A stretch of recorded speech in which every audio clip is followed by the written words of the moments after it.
La boda había sido un sueño hecho realidad, o al menos eso creía yo en ese momento.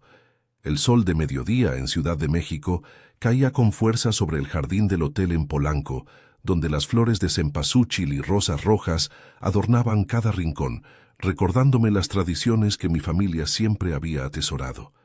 Yo, Ana López, de 32 años, vestida con un traje de novia blanco, que mi madre había bordado con hilo de plata, caminaba del brazo de mi padre hacia el altar improvisado bajo un arco de bugambilia. El aire estaba cargado de humedad, preludio de la lluvia que las abuelas decían traía buena suerte, pero que en realidad solo hacía que el maquillaje se corriera un poco en las mejillas de las invitadas. Mi prometido, Javier Ruiz, esperaba al final del pasillo con esa sonrisa que me había enamorado desde el primer día. Era alto, de hombros anchos, con el cabello negro peinado hacia atrás y un traje negro impecable que contrastaba con su piel morena. Nos conocimos hace 2 años en una conferencia de marketing digital en el centro histórico. Yo era la organizadora de eventos, él un ejecutivo en ascenso en una firma de publicidad. Desde entonces todo fluyó. Cenas en taquerías de la Condesa, paseos por el bosque de Chapultepec y promesas susurradas en la oscuridad de mi departamento en Roma Norte. «Seremos felices, Ana», me decía siempre, y yo le creía. Después de una vida de decepciones, un divorcio a los 25, una carrera que me absorbía por completo, Javier parecía el refugio que necesitaba. La ceremonia fue breve pero emotiva. El sacerdote, un amigo de la familia, bendijo nuestra unión con palabras sobre el amor eterno y la fidelidad. Intercambiamos votos en voz baja, mis manos temblando ligeramente mientras deslizaba el anillo en su dedo. «Te amo, Ana, por siempre», murmuró él, y el beso que siguió fue dulce, rodeado de aplausos y el estallido de confeti.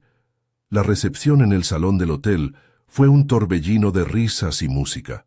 Mariachis tocaron Cielito Lindo mientras servían tacos al pastor y mole poblano, y el tequila fluía como río. Mis amigas, led por mi mejor confidente, Laura, bailaban conmigo al ritmo de cumbia, sus vestidos de colores vibrantes girando como pétalos en el viento. Javier no se apartaba de mi lado, su mano en mi cintura, sus ojos brillando con una intensidad que atribuía a la emoción del día. Pero a medida que avanzaba la tarde, noté algo extraño en él.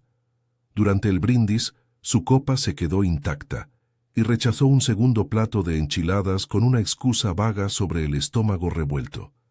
«Es el calor, mi amor», dijo cuando le pregunté, besándome la frente. Laura me tomó del brazo en un momento de descanso. «Estás radiante, Ana. ¿Estás nerviosa por la noche?», bromeó, guiñándome un ojo. Reí, pero en el fondo un nudo de ansiedad se formaba. No era solo la boda, era la idea de empezar de nuevo, de entregar mi corazón una vez más. Javier había sido paciente con mis miedos, prometiendo que esta vez sería diferente. Al caer la noche, el cielo se nubló y una llovizna fina comenzó a salpicar las ventanas del hotel. Los invitados se despidieron uno a uno, abrazos efusivos y consejos no solicitados sobre el matrimonio. Mis padres, con lágrimas en los ojos, me besaron en las mejillas. «Cuídate, hija. Él te quiere mucho», dijo mi madre, ajustándome el velo por última vez. Javier y yo subimos a la suite nupcial en el ascensor, el silencio entre nosotros cargado de anticipación. La habitación era un oasis de lujo, sábanas de algodón egipcio, velas aromáticas a vainilla y una botella de champán enfriándose en un balde de hielo. La ciudad se extendía más allá de la ventana, luces parpadeantes de la avenida Masaryk, mezclándose con el reflejo de la lluvia en los cristales. Me quité el vestido con manos temblorosas, quedándome en lencería blanca, y me miré en el espejo del baño. Mi reflejo mostraba ojeras leves bajo los ojos cafés, pero una sonrisa genuina. «Esto es real», me dije. Javier entró poco después, ya en bata de hotel, y me atrajo hacia él con un abrazo. «Eres mía ahora, Ana», susurró, su aliento cálido contra mi cuello. Brindamos con champán, el burbujeo rompiendo el silencio. Hablamos de planes, una luna de miel en Cancún, una casa en las afueras, hijos quizás en unos años. Todo parecía perfecto. Pero entonces, mientras nos recostábamos en la cama, con la lluvia golpeando ahora con más fuerza contra la ventana, Javier se incorporó de repente. Su expresión cambió. La ternura dio paso a algo oscuro, casi calculado. Me miró fijamente, como si estuviera midiendo mis reacciones. «Ana», dijo con voz baja, casi un susurro, «te envenené». Las palabras cayeron como un trueno en la habitación. Mi corazón se detuvo por un segundo, el champán subiendo ácido a mi garganta. «¿Qué? Javier, ¿de qué estás hablando?», balbuceé, incorporándome también, el edredón resbalando de mis hombros. Él no sonrió, no rectificó. En cambio, se inclinó hacia la mesita de noche y tomó la copa vacía que yo había dejado. «En tu bebida esta noche, durante la recepción, fue fácil, nadie notó nada». El pánico me invadió como una ola fría. Intenté reírme, convencerme de que era una broma de mal gusto, un juego para asustarme en nuestra noche de bodas. Pero sus ojos, esos ojos que horas antes me miraban con amor, ahora brillaban con una frialdad que no reconocía. «¿Por qué? ¡Estás loco!», exclamé retrocediendo en la cama hasta chocar con la cabecera. La lluvia afuera arreciaba, ahogando mis pensamientos. Recordé su rechazo a la comida, su excusa sobre el estómago. ¿Era posible? Mi mente corría, el sabor ligeramente amargo del champán, el leve mareo que atribuía al alcohol y la emoción. Javier se levantó, caminando despacio hacia la ventana, dándome la espalda. «No es locura, Ana, es justicia, por todo lo que me has hecho, aunque ni siquiera lo sepas». Sus palabras eran un enigma, un rompecabezas que no podía armar. Me levanté tambaleante, el suelo frío bajo mis pies descalzos, y busqué mi teléfono en la mesita. Pero él se giró rápido, arrebatándomelo. «No, espera. Tienes 30 minutos, quizás menos. Lo suficiente para que entiendas». El reloj en la pared marcaba las 11:15. Mi cuerpo empezó a sentirlo, un hormigueo en las extremidades, un sudor frío que no era de la lluvia. ¿Era real? ¿O era el miedo jugando trucos? Corrí al baño, vomitando lo poco que quedaba en mi estómago, el mármol helado contra mis rodillas. Javier no se movió, observándome desde la puerta con una calma escalofriante.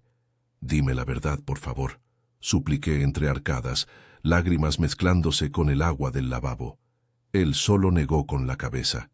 «La verdad duele más que el veneno, mi amor». En ese momento, con el mundo girando a mi alrededor, me di cuenta de que mi noche de bodas no era el comienzo de una vida nueva, sino el fin de todo lo que creía saber sobre el hombre que acababa de jurar amarme para siempre. La lluvia seguía cayendo, indiferente, mientras el reloj avanzaba inexorable. 30 minutos. Qué impensable vendría después. El reloj en la pared parecía burlarse de mí, sus manecillas avanzando con una lentitud agonizante. 11:20. Solo 10 minutos habían pasado desde que Javier soltó esa bomba, pero se sentían como horas. Me limpié la boca con el dorso de la mano, el sabor amargo del vómito pegado a mi lengua, y salí del baño tambaleándome. La suite, que momentos antes era un nido de promesas, ahora parecía una trampa. La lluvia azotaba las ventanas con furia, como si el cielo de Ciudad de México estuviera llorando por mí, y las luces de la avenida Mazarik parpadeaban a lo lejos, indiferentes a mi pesadilla. Javier seguía de pie junto a la ventana, con los brazos cruzados y esa expresión impasible que me helaba la sangre. No era el hombre cariñoso de las cenas en Xochimilco, ni el que me llevaba a ver las luciérnagas en el Nevado de Toluca. Este era un extraño, un lobo disfrazado de príncipe. «Dime qué hice, Javier. Por favor, si es una broma, para allá. Llama a un médico, haz algo», supliqué, mi voz ronca, aferrándome al borde de la cama para no caer. El hormigueo en mis brazos se extendía ahora al pecho, un ardor sordo que me hacía jadear. Él se giró lentamente, sus ojos oscuros fijos en los míos. Por un instante vi un destello de dolor en su rostro, pero se endureció de nuevo. «No es broma, Ana. Y lo que hiciste, o lo que no hiciste, es imperdonable». Caminó hacia mí deteniéndose a 1 metro, como si temiera que mi mera presencia lo contaminara. Hace 3 años, organizaste un evento en el Palacio de Bellas Artes, una gala de arte contemporáneo para una fundación. ¿Te acuerdas? Fuiste la estrella, la chica eficiente que lo tenía todo bajo control. Fruncí el ceño, forzando mi mente nublada a recordar. Sí, lo recordaba vagamente. Había sido uno de mis primeros grandes contratos después del divorcio, cuando necesitaba probarme a mí misma. El palacio, con sus murales de Rivera y sus techos altos, había sido el escenario perfecto. Música de mariachi fusionada con jazz, invitados en trajes de diseñador, copas de mezcal circulando. ¿Sí? ¿Y qué? Fue un éxito. Nadie se quejó, respondí, pero mi voz temblaba. El sudor frío me empapaba la espalda, y un calambre me recorrió la pierna derecha, obligándome a sentarme. Javier soltó una risa amarga, sin humor. Éxito para ti, quizás. Para mí fue el fin de todo. Se pasó una mano por el cabello, desordenándolo por primera vez esa noche. Mi hermano menor, Diego, era uno de los artistas invitados. Tenía 25 años, un talento increíble. Pintaba murales que capturaban el alma de esta ciudad caótica. Esa noche presentó su obra principal, un díptico sobre la corrupción en el metro. Pero durante la inauguración, una de las esculturas decorativas, una instalación temporal que aprobaste tú, se desprendió del techo. Cayó sobre él. Lo aplastó frente a cientos de personas. Murió en el acto. Hannah, sangre en el piso de mármol, gritos por todos lados y tú solo corrías de un lado a otro llamando a seguridad, pero nadie investigó a fondo. El caso se archivó como accidente, tu carrera despegó, la mía se hundió en el duelo. Las palabras me golpearon como puñetazos. Diego. El nombre me sonaba, un eco lejano de los reportes post-evento. Recordaba el caos, sirenas de ambulancias retumbando en las calles empedradas del centro. La lluvia torrencial esa noche que convertía el asfalto en un río negro. Pero yo no había sido negligente. Había revisado todo con el equipo. ¿O sí? El pánico de entonces volvió, mezclado con el veneno que ahora me devoraba por dentro. No, no puede ser. Yo no maté a nadie. Fue un accidente, Javier. ¿Por qué no me dijiste? ¿Cómo supiste quién era yo en esa conferencia hace 2 años? Él se acercó más, su sombra alargándose en la alfombra bajo la luz tenue de la lámpara. Te reconocí al instante. Tu foto en el programa, tu nombre en las noticias locales. Me acerqué a ti no por amor, sino por venganza. Te seduje, te gané la confianza, planeé cada paso. Esta boda era el cierre perfecto. Quería que sintieras el terror que yo sentí esa noche, viendo a mi hermano morir por tu descuido. Su voz se quebró un poco al final, revelando la grieta en su armadura. Por un segundo, vi al hombre herido debajo del monstruo, pero el veneno no me dejaba compadecerme. Otro calambre me dobló y toqué mi abdomen sintiendo náuseas renovadas. 11:30. 15 minutos. Intenté levantarme, pero mis piernas flaquearon. Ayúdame, por Dios. Si me odias tanto, dame el antídoto. No quiero morir así, en nuestra maldita noche de bodas. Gateé hacia la puerta, el corazón latiéndome en los oídos, ignorando el dolor que subía por mi espina dorsal. Javier no se movió, solo me observó con esa calma siniestra. No hay antídoto, Ana. El cianuro actúa rápido.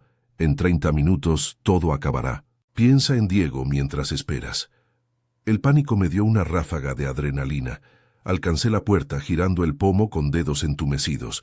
El pasillo del hotel estaba desierto, la lluvia amortiguando cualquier ruido. Grité, ¡ayuda! ¡Llamen a la policía! Pero mi voz era un graznido débil. Javier me alcanzó en 2 zancadas tirándome del brazo. Forcejeamos.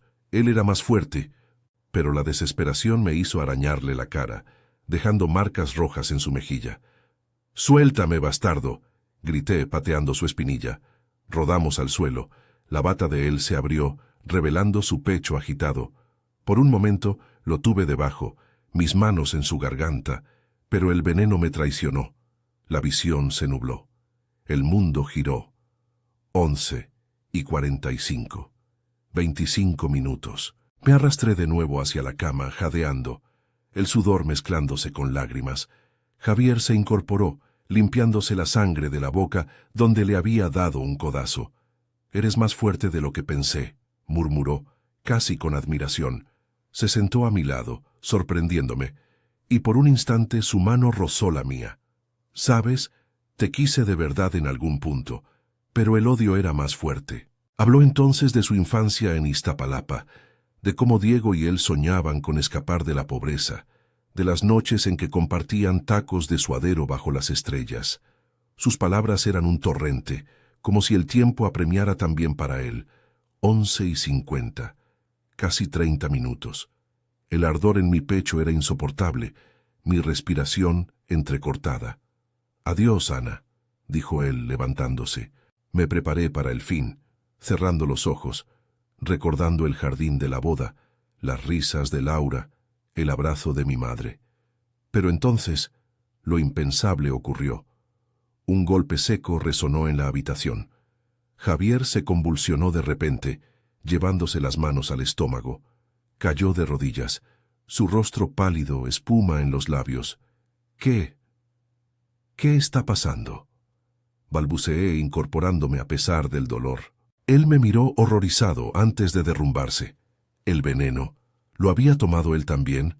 En el champán que compartimos, en la recepción donde él rechazó la comida pero bebió de mi copa a escondidas. No era solo venganza, era suicidio compartido, un pacto macabro que no vi venir. El reloj marcó las 11:55. Mi cuerpo aún dolía, pero el ardor remitía, como si el pánico hubiera sido peor que el tóxico. Gateé hacia el teléfono fijo en la mesita, marcando el 911 con dedos temblorosos. «Emergencia, hotel en Polanco. Mi esposo. Nos envenenó». Las sirenas lejanas comenzaron a ulular en la noche lluviosa, acercándose. Javier yacía inmóvil, su pecho subiendo y bajando apenas. ¿Sobreviviría? ¿Y yo? En ese caos, con la ciudad rugiendo afuera, supe que esta noche no era el fin, sino el comienzo de una verdad mucho más oscura. Las sirenas perforaron la noche como cuchillos, cortando el rugido de la lluvia que no cesaba de azotar las ventanas de la suite. Mi cuerpo era un campo de batalla. El ardor en el pecho había cedido a un entumecimiento pesado, pero el pánico me mantenía alerta, aferrada al teléfono fijo como si fuera un salvavidas. «Por favor, vengan rápido, está muriendo», repetía al operador. Mi voz un hilo quebrado mientras observaba a Javier retorcerse en el suelo, su rostro contorsionado en un rictus de dolor. Espuma blanca brotaba de sus labios, y sus ojos, esos ojos que me habían hipnotizado en tantas noches de confidencias, ahora rodaban en blanco, suplicando un alivio que no llegaba. La puerta de la suite se abrió de golpe y un torbellino de uniformes irrumpió. Paramédicos con maletines y máscaras, seguidos por 2 policías del sector Polanco que olían a cigarro y café rancio. «Señora, aléjese», gritó uno de ellos, un hombre fornido con bigote espeso, mientras se arrodillaban junto a Javier. Le colocaron una máscara de oxígeno y le inyectaron algo en el brazo, un antídoto que yo no entendía, pero que rezaba fuera suficiente. Otro paramédico, una mujer de cabello corto y ojos cansados, se acercó a mí, evaluándome con rapidez. «Señora López, ¿usted también ingirió algo? ¿Síntomas?». Asentí, temblando, y me ayudaron a sentarme en la cama, midiendo mi pulso mientras me explicaban que el cianuro era traicionero, pero que el tiempo jugaba a favor si actuábamos rápido. Me envolvieron en una manta térmica, el calor contrastando con el frío que me calaba los huesos, y me llevaron al pasillo en una camilla. El hotel, que horas antes bullía de risas y mariachis, ahora era un hormiguero de luces azules y rojas reflejadas en los charcos del lobby. La lluvia seguía cayendo en cortinas gruesas sobre la avenida Masaryk, donde curiosos se asomaban desde sus autos, paraguas en mano, murmurando especulaciones. «Es la novia. ¿Qué pasó en la luna de miel?». Oía a alguien susurrar, y el chisme ya se extendía como el mole en una fiesta familiar. En la ambulancia, con la sirena aullando, Me conectaron a un monitor que pitaba rítmicamente. La paramédica, que se presentó como Rosa, me habló con esa calma mexicana que disimula el caos. Respire profundo, mija. Vamos al Hospital Español, está cerca. ¿Su esposo le dijo algo antes? ¿Fue intencional? Las lágrimas rodaron por mis mejillas, mezclándose con el sudor. Me envenenó por venganza. Su hermano murió en un evento que organicé. Dijo que era justicia. Rosa frunció el ceño, anotando en su libreta, pero no juzgó, solo apretó mi mano. La policía querrá detalles, pero primero salgamos de esta. El hospital era un laberinto de luces fluorescentes y olores a desinfectante con el bullicio de la noche mexicana. Familias esperando en pasillos, un sacerdote rezando en voz baja por un paciente y el eco distante de un carrito de tacos que alguien había traído para los turnos largos. Me ingresaron en urgencias, donde un médico de bata blanca y acento chilango me examinó. Análisis de sangre, lavado gástrico que me dejó arcando hasta que no quedó nada. El envenenamiento es leve en su caso, me explicó ajustándose las gafas. El cianuro actúa en minutos, pero parece que no fue una dosis letal para usted. Quizás compartió la copa, o el pánico amplificó los síntomas. Descansará una noche en observación. Javier, en cambio, estaba en cuidados intensivos, conectado a máquinas que lo mantenían vivo. Un policía, el mismo del hotel, entró en mi habitación poco después, con una libreta y una expresión severa. Señora Ruiz, o López, como prefiera, necesitamos su declaración. Su esposo está estable, pero crítico. El personal del hotel confirmó que no hay cámaras en la suite, pero encontramos residuos en las copas. ¿Puede contarnos qué pasó? Me incorporé en la cama, el suero goteando en mi brazo, y lo solté todo. La boda, el champán, la confesión, la pelea. Omití lo de Diego al principio, pero el policía insistió, y las palabras fluyeron como un río desbordado. No lo maté, repetí, la culpa royéndome por dentro. ¿Y si fui negligente? ¿Si su muerte fue mi culpa? Él anotó sin interrupción, asintiendo. Investigaremos el accidente de hace 3 años. Hay archivos en el Palacio de Bellas Artes. Por ahora es intento de homicidio mutuo, pero usted parece la víctima. Me dejó sola entonces, y el silencio del hospital me envolvió, roto solo por el goteo del suero y el zumbido de la ciudad afuera. La lluvia había amainado, dejando un aire fresco que entraba por la ventana entreabierta, trayendo olores a tierra mojada y puestos de elotes asados de la calle. Mi teléfono vibró en la mesita. Era Laura. Había recibido la llamada del hotel, y su voz al otro lado era un torrente de preocupación. «Ana, Dios mío, ¿estás bien?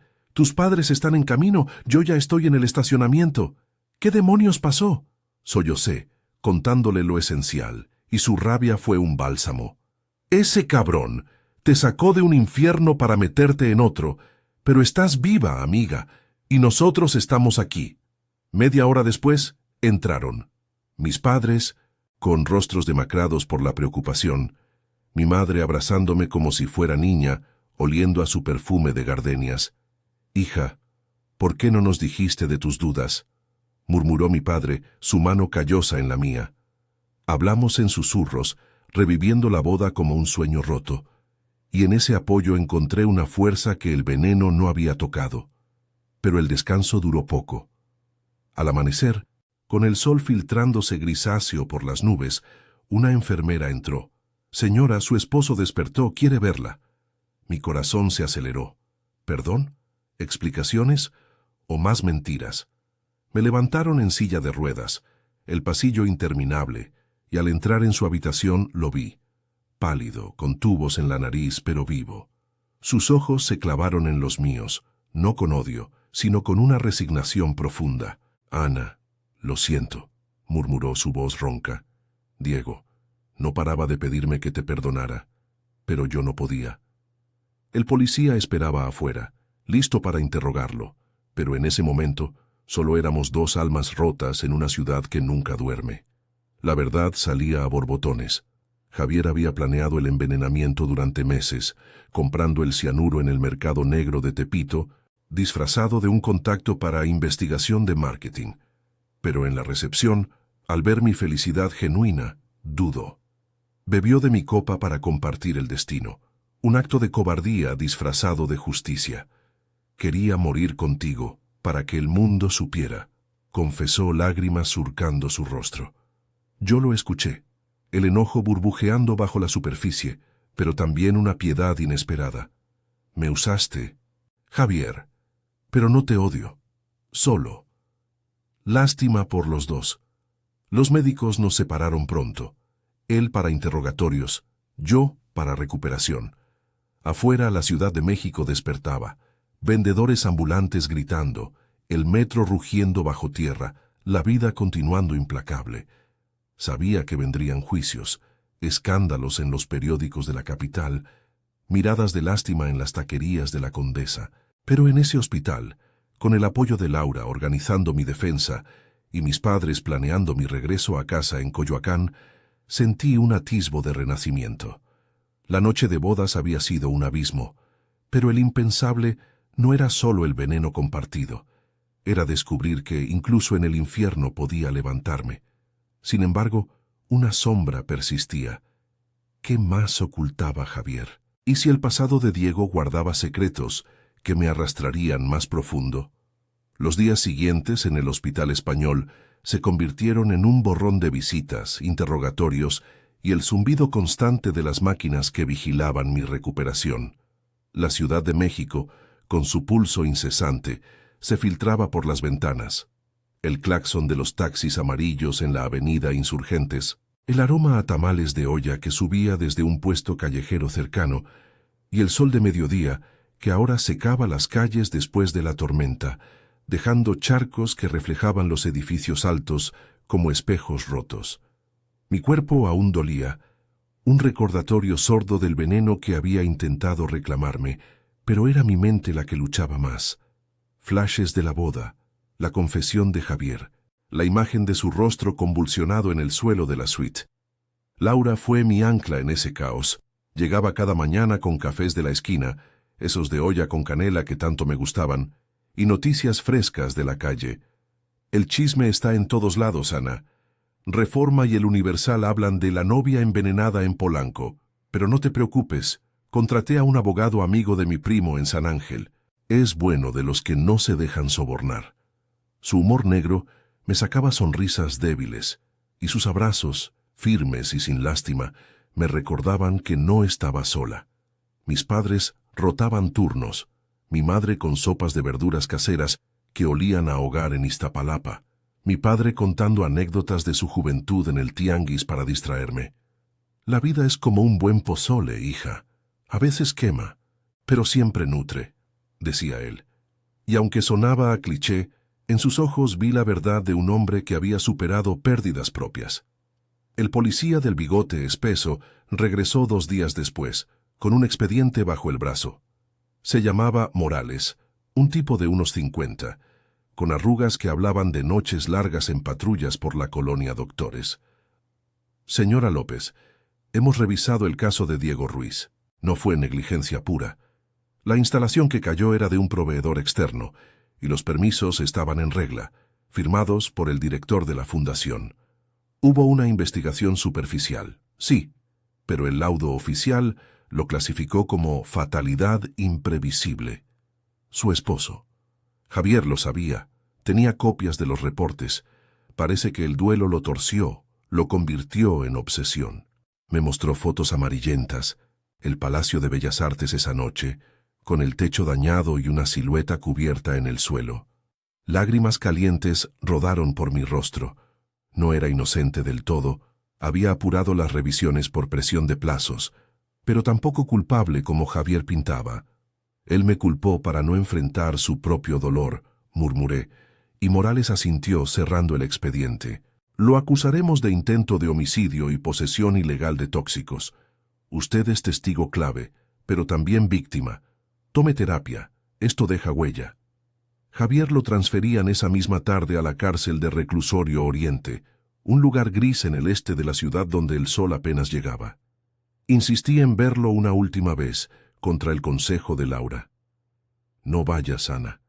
te romperá más, me advirtió. Pero algo en mí necesitaba cierre, como quemar una carta no enviada. En la sala de visitas, separada por un vidrio grueso y un teléfono mugriento, lo encontré demacrado, ojeras profundas, el traje de presidiario colgando de su cuerpo flaco. «Ana», dijo al verme, su voz distorsionada por el aparato, «no vine a perdonarte, solo a entender». Él bajó la mirada, dedos tamborileando en la mesa metálica. Diego no era solo mi hermano, era mi todo. Creció en la pobreza de Iztapalapa, soñando con murales que cambiaran el mundo. Cuando murió, yo perdí el norte. Te encontré en esa conferencia y vi la oportunidad, hacerte pagar, aunque supiera que no eras la villana. El amor que creí sentir fue veneno también, lento. Bebí de tu copa porque no podía vivir sin ti, pero tampoco contigo. Era mi salida, cobarde. Sus palabras dolían como sales en una herida, pero no me rompieron. Me usaste, Javier. Me hiciste dudar de mí misma, de mi carrera, de mi capacidad para amar. Pero en esa suite, cuando pensé que moría, recordé quién soy. La que organiza eventos que unen a la gente, no la destruye. Tu hermano merecía justicia, no esto. Colgué el teléfono antes de que él respondiera. El vidrio empañado por mi aliento. Afuera, el tráfico de la México-Tacuba rugía, un recordatorio de que la vida no se detiene por tragedias personales. La recuperación fue un camino tortuoso. Salí del hospital una semana después, con el alta médica y una receta de ansiolíticos que apenas tocaba el nudo en mi pecho. Volví a mi departamento en Roma Norte, donde las bugambillas trepaban por las paredes como venas vivas, y el vecino ponía rancheras a todo volumen. Laura me ayudó a empacar las cosas de Javier, el traje de la boda donado, las fotos de nuestras vacaciones en Taxco, quemadas en un ritual catártico en el balcón.